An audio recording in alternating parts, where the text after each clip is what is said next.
비하인드 뉴스 정치부 이성대 기자가 나와 있습니다. 시작할까요? 네, 첫 번째 이슈 바로 보겠습니다. 비정상회담. 자, 윤석열 전 대통령 어제였죠. 한덕수 전 총리 내란 우두머리 방조 혐의 재판에 출석을 했습니다.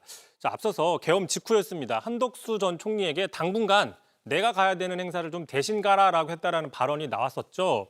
자, 특검은 바로 이 발언을 근거로 불법 계엄이 일회성이나 경고성이 아니었다라고 지금 보고 있는 거죠. 예. 자, 그러자 어제 재판에서 윤 전 대통령이 다자 외교, 그러니까 에이펙이나 G20 같은 그 외교 무대에 총리를 대신 가라고 했다 증언을 했습니다. 먼저 들어보시죠. 네. 국내 행사를 말하는 겁니까? 외교 국제 행사를 말하는 겁니까? 행사라는 게. 그러면 참고로 말씀을 드리겠습니다. 계엄 직전에 11월에 남미 페루하고 브라질에서 에이펙과 G20 다자 회의를 갔었는데요. 예.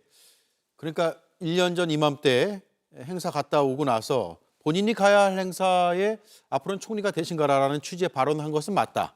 다만 불법 계엄과는 무관하다. 이런 주장입니까? 그런 취지로 해석이 되고 있습니다. 불법 계엄과 상관없이 앞으로 그런 외교 행사는 가보니까 다시는 못 가겠다. 이런 취지로 얘기를 하는 것입니다. 아, 그래요? 무슨 이유인지 바로 또 들어보겠습니다. 예. 가서 보니까 전부 조금 사는 나라는 뭘 원조해 달라는 둥 이런 얘기, 좀 포퓰리즘적인 그 좌파 정부 정상들을 대거 초청을 해놨습니다. 원래 멤버도 아닌데.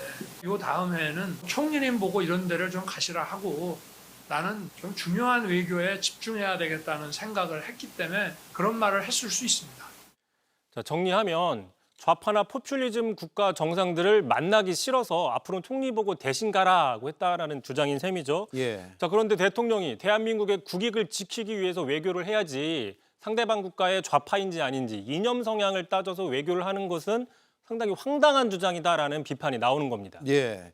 자, 불법 계엄 전에는 주로 야당 좌파라고 했고 또 반국가 세력이라고 규정을 했는데 그래서 척결 대상이라고까지 삼았는데 국제 관계에서도 국익이 아니라 좌파, 우파 이런 걸 따지는 거 보니까 좀 납득이 안 되는 것 같습니다. 게다가 또 따져보면 윤석열 전 대통령의 주장에 앞뒤가 맞지 않는 측면도 분명히 나오고 있습니다.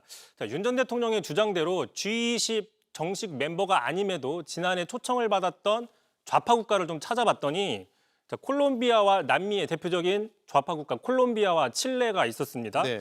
그런데 정작 그보다 앞서서 2023년, 1년 전이죠. 윤 전 대통령은 미국에서 그 칠레와 콜롬비아 대통령과 양자회담을 가졌습니다.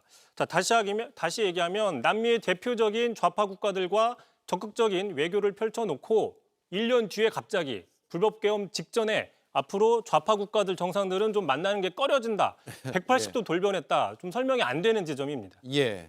그러니까 불과 1년여 만에 갑자기 좌파 정권이라고 만나기 싫어지는 건 말이 잘 안 되는 것 같습니다. 무엇보다 에이펙이나 G20 같은 다자 외교는 우리 정부에게는 늘 중요한 무대잖아요. 게다가 윤석열 정부 2년 차죠. 2023년도 당시 보면은 정상회담 숫자가 최다, 이미 해외 순방비도 역대 최대 규모라는 분석이 나왔습니다. 당시는 이제 부산 엑스포 유치를 놓고 다자 외교 무대를 적극적으로 활용했기 때문이라는 분석도 있습니다. 실제로 한번 가면은 30개국 이상을 만나겠다라는 목표치를 제시한 적도 있었고요. 물론 이 중에 당연히 좌파 국가도 많이 있었겠죠. 그런데 저희가 다 알고 있지만 부산 엑스포 실패했습니다. 그 유치 투표 전에 미국이나 좌파 국가들 모두 다 같은 한 표를 행사했었죠. 예. 제가 기억하기에 작년에 에이펙하고 G20 갔다 오고 또 가기 전에 외신들하고 인터뷰하면서 굉장히 성과를 자랑했던 것으로 기억을 하고 또 자료도 낸 것으로 기억을 하는데 앞뒤가 잘 안 맞는 것 같습니다. JTBC 뉴스를 시청해 주셔서 고맙습니다. 저희는 저녁 6시 30분 뉴스룸에서 뵙겠습니다.